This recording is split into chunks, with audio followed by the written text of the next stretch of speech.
Welcome back to Tug of Heart. Man, thank you, Strong Island. Thank you for allowing us to come and just kind of get things out of our system. If you were not tuned into last week information, Lori came down with COVID, and so there's this week she's going to be out healing. I have talked to her. I think she's doing good. But I began a story that I wrote, and I read half of it, and so today I'm going to read. Probably not quite half, but I'm going to read the balance of it.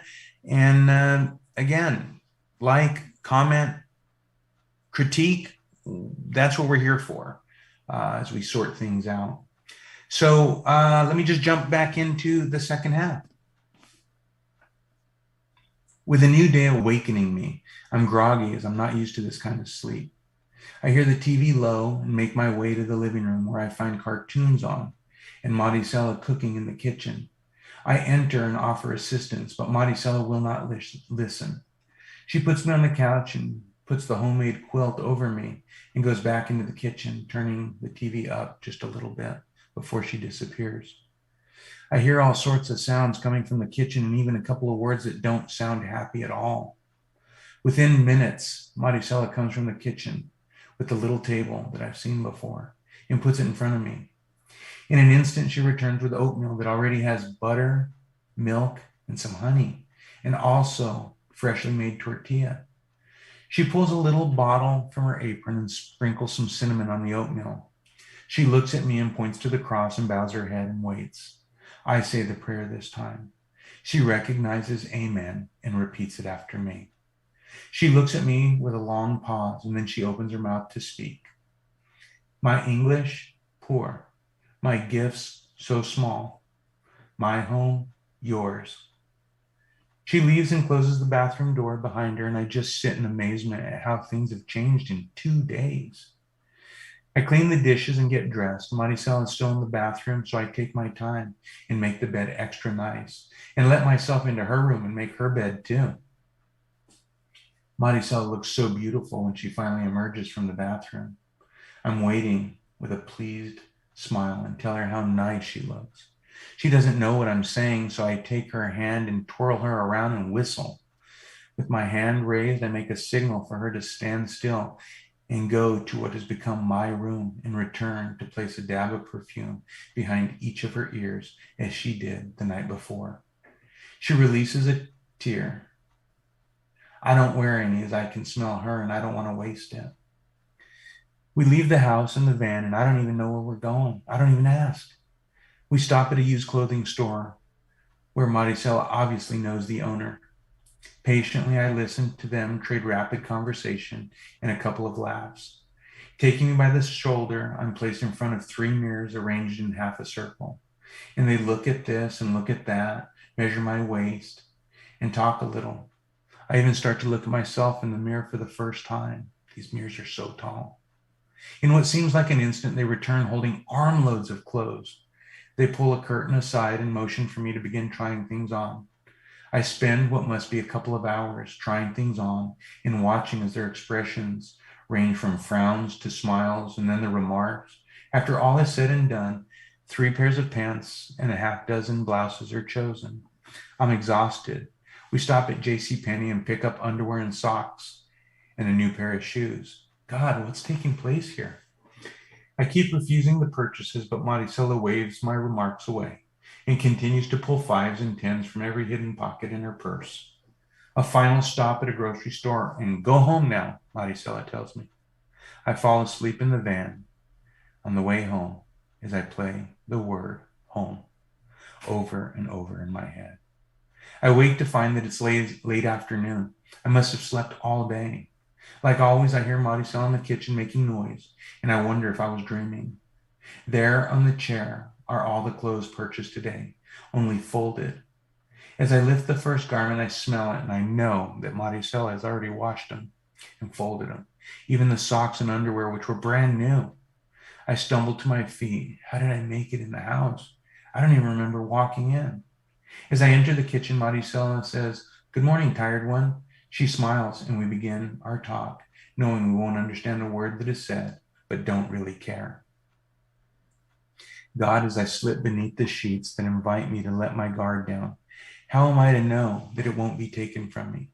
Why, God? Why would Maricela give me what she has? I've done nothing to deserve this. This happiness, the clean clothes, and Maricela are meant for a good child, not for me with all that I've done wrong. God, please forgive me. I have not done my job with looking for my mom, and I know it's my responsibility. God, forgive my sins. I know I'm selfish, but I just can't help myself. This is what I've always dreamed of.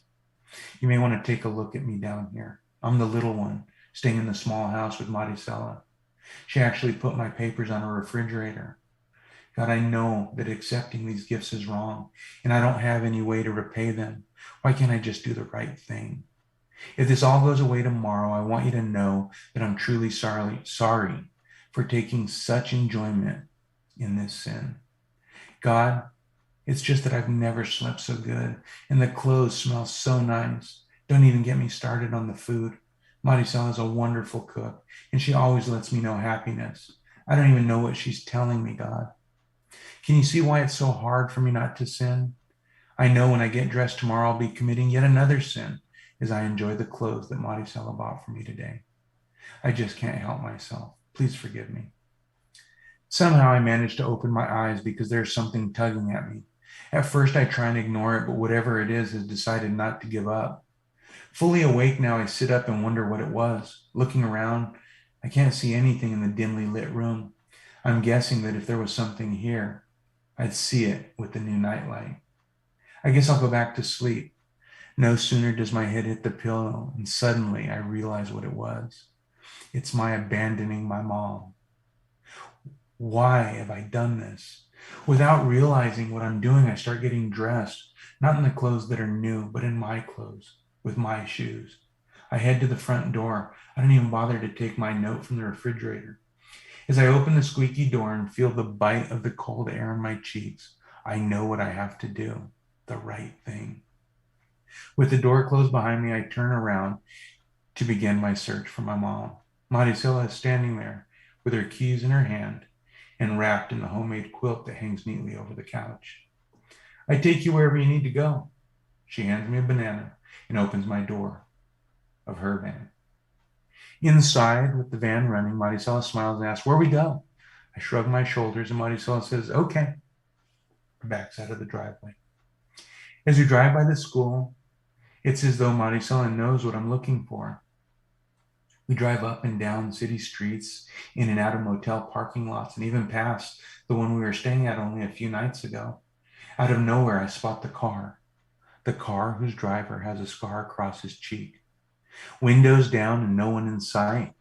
I do the only thing I can do. I knock at the nearest house to the car. Surprisingly, the door opens at this late hour, and instantly I smell cigarettes and whiskey. With eyes full of tears, I demand to know where my mom is. "What have you done with her?" I ask, beginning to strike with all my might. With a grip that I think is going to snap my bones in two, the man answers, "Your mom left with some of her friends a couple of days ago." Liar, liar, just tell me where she is so I can go get her. Listen, she wanted me to give you this in case I ever saw you again. Reaching into his pocket, he produces a little token. The token is worn and obviously has been carried for years, as there are almost no markings left due to rubbing against other coins in someone's pocket. "Do you know the friend she left with?" I asked. "Never saw him before in my life," is the short and unsatisfying answer that I get. "Why did you let her go?" "I didn't. She just got up and walked out." This is all wrong. What have I done? God, hear my cries. God, please, no. I want to die. I hope I die.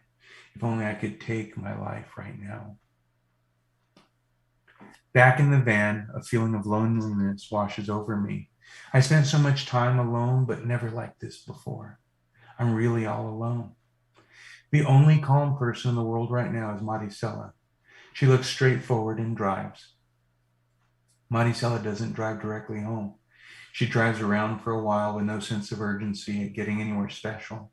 As the minutes become hours, I recognize the start of the day as the black of night becomes a dark purple and begins to soften, and I know the sun is making its way into a new day. The van begins to slow and pulls near the curb on a street that I don't recognize. There's a grassy open field on my right, and I'm wondering where I am. Getting down from the van, Maricela walks around and opens my door. Is she leaving me here? God, is everyone out to get me? Taking me by the hand, she leads me through an opening in the black iron fencing, and we walk quite a ways from the van. We take a seat in the grass, and the cold dew seeps through our pants and kisses our flesh. Nothing is said for several minutes, and the sun is peeking over the horizon by now. When the words finally come, they are slow and deliberate. I try to make good English for you. I suddenly realize that we are sitting in the middle of a cemetery. Maricela speaks. I have many that I love die and leave me. Maricela pauses, and then she begins again. I sometimes think I'm a bad person. When I little like you, I'm mad at God.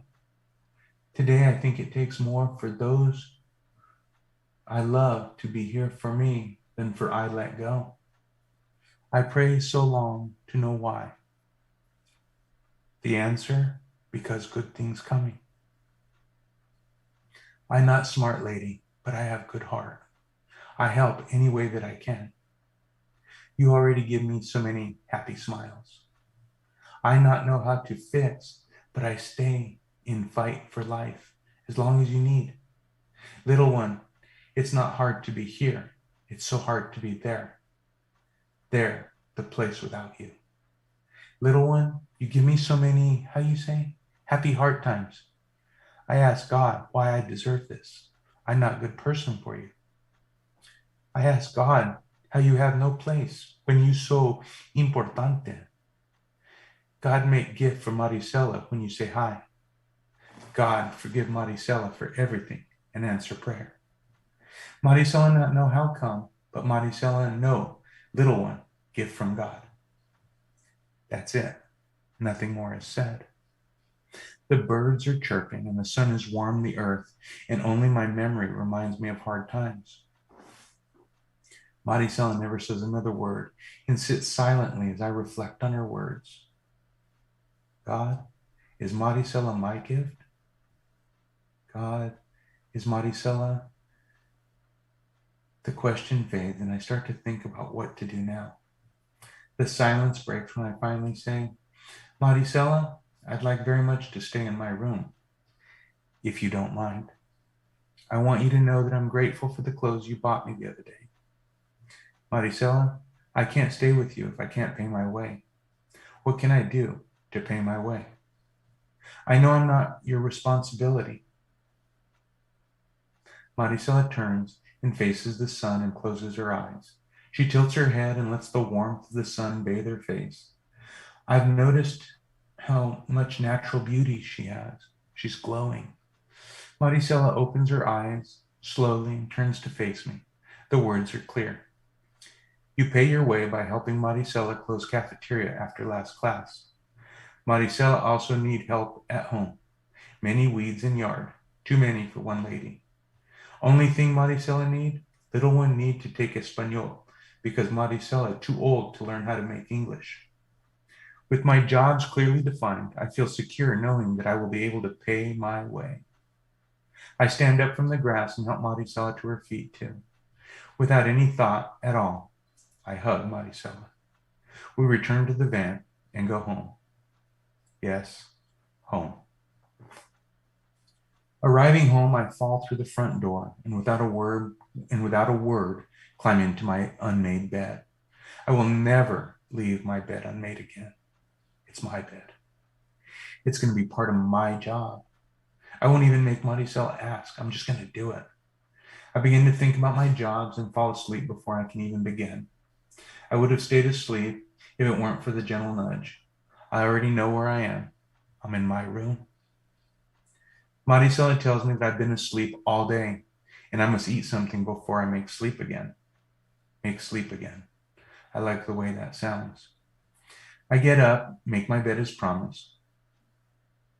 Fully awake now, I wash my face and brush my teeth. There's a new pink toothbrush sitting in a cup next to Maricela's used green one. I know it's for me because it has a sticky note that says little one. All cleaned up and hair brushed, I walk into the kitchen where Maricela is sitting at the table. Did I miss something? There's enough food for 10 people on the table. Chicken, green beans, fried potatoes, red chili, fresh tortillas, and a few things I don't even know what they are. I take my place and automatically close my eyes and fold my hands. Maricela takes my hand and starts our prayer. I don't know what she's praying, but I know she's a good person. So I keep whispering, me too.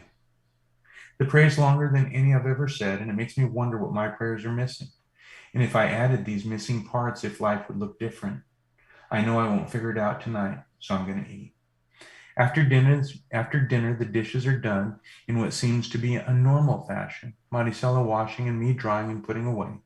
The conversation is the same. I don't know what she's saying, and she doesn't know what I'm trying to share, but the tone of her voice is becoming familiar. I make up things I think she is sharing just from the way she says them and what speed she says them. After dinner, we both look back and laugh, and we make sure that again the kitchen is perfect as we found it. Sitting on the couch, the homemade quilt is hanging again, neatly over the back, and the sewing machine is no longer in the room. The news is turned on. No, I apologize. The news is turned on, and for the first time, I'm listening to the words and learning about this little town I may be in for a while. I wake up early the next morning. At least I thought it was early. My clothes from the day before are neatly folded, and I already know they're clean. A new outfit is laid out at the foot of my bed. New pants, new shirt, new socks and underwear, new shoes, and there's a necklace lying over the shirt. And I'm going to wear it today. I've never worn a real necklace before. I take a shower and get dressed, and as I brush my teeth, I see two butterfly barrettes on the sink. They match my shirt, so I'm guessing that they're meant for me. I struggle to make them look good and grow frustrated just as Maricela takes them from me and gently stands behind me and effortlessly makes them look beautiful in a second or two. The necklace is connected behind my neck, and I'm more beautiful than I've ever been. Maricela is also dressed nice. She's wearing a colorful dress that must be for a special occasion. I don't ask because I know I want to understand anyway. Driving the short trip we make, I'm surprised how I've walked so many places and never seen any of the things I see with Maricela. We pull into a church, and as we take our seat and wait for things to begin, music is playing softly, and Maricela places something in my hand. It's the token that the man with the scar across his cheek gave me. It must have been in my pants when Maricela washed them. I take time to study it closely now that there's light and discover it has a little picture. The longer I study it, the more clearly the picture becomes. It's an angel. I get all excited and start to ask a bunch of questions. Maricela says, shh, with a finger over her lips. Sí, es un ángel. The rest of the service, as I learned it's called, I just sit and stare at the token. I'm wondering why the token, and I'm also wondering why Maricela would sit in church if everything is said in English. I'll know one day. After church, we visit Dairy Queen and get ice creams and get in the van. I start to eat mine and can't help but pray, God, I won't pretend to know how to say thank you. I'll just tell you that I'm going to do the best that I can to be a good person in my life. I open my eyes and we're pulling into the park I passed with my mom that one day we were walking. Maricela sits in a swing, and I ask her instead to do the teeter-totter with me so that I can look at her and she can see what she got herself into. Eating our ice creams and sawing back and forth, we laugh and share as we always do. And in between it all, I thank God. The end. So that story just kind of unraveled for me one day, and probably wrote it one afternoon. And for some reason, I never changed that story even. I'm sure I could have probably made some changes that might be beneficial, but I didn't. And I like the way it came out. The funny thing about this story is that when I read it, and I've read it many times since I wrote it, I always get emotional. and I even know I'm the one that knows what's coming next because I wrote it. But I think that often um, our own uh, uncertainty, we feel challenged by our uncertainty, and the truth is that um, others are also uncertain. This story was written for that kind of that unique relationship where they're both uncertain about their existence, and yet it makes perfect sense for the other one. I say this because I've got a wonderful wife, and for whatever reason, she just loves me, And I have said it. I'm literally immortalizing it now on a podcast. She is certainly more than I ever imagined I would enjoy in life. And I say this with all the emphasis possible. She is certainly more than I deserve. So maybe I'm that little girl. um, anyway, we've got a lot of good things now. We're getting into a stride a little bit. And again, I just have to go back and I have to say, I'm so excited to have participants. I hope that those of you that listen and those that are listening for the first time, maybe, um, go back, play a few of the other shows. We're growing, we're trying. This is a very safe place where we're just trying to figure it out. So much has happened. Lori is my twin. She started this when there was just a lot of challenge. And Lori is so amazing at her understanding of heart related matters. And I have to say that in the short time that I've done this podcast with my sister, I am like so much more in touch with things that hurt, and I probably haven't cried in, I don't know, 30 years. I didn't cry when my dad died. I didn't cry when my mom died. Probably haven't cried in I'm gonna say probably about 35 years. But I think it's coming, and I think it's gonna be a good thing. uh, yeah, yeah, we'll have to do a podcast one day on just like, you know the value of tears, the value of just kind of like letting go. um, super interesting. But I am happy to say that I think with near certainty that the next podcast, Lori will be back and healthy. And I mean, with almost absolute certainty, she'll be here for the next podcast. We've missed her. I've missed her immensely. And so, for all of you who have had somebody fall ill to COVID, any of them, COVID or any of the variants, I'm thinking about you, and I hope that they got through it well. And I hope all of you are being strong and doing what's right for you to be safe. With that, I'm going to say like, share if you're compelled. If you feel there's something here, let us know. Share with us. Tell us. Tell us how we can improve it.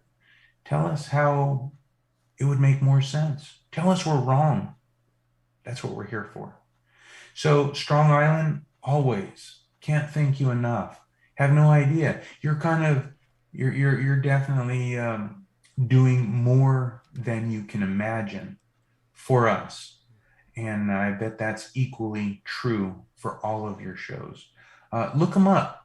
Great guy, got a lot of merchandise. He is infectiously enthusiastic about business, about creating, about content, about feeling good, about helping. He's I saw only briefly. He's got a retail store. This guy, Bobby, if you don't know him, familiarize yourself because this guy's going to blow up soon. He's got embroidery, he's got a clothing line, he's got music, he's got talk shows, he's got podcasts. I'm already tired. So, with that short show, we look forward to seeing you next time. Like, share, comment. The interactive podcasts are on their way and hopefully sooner than later. So with that, adios. Take care of yourself.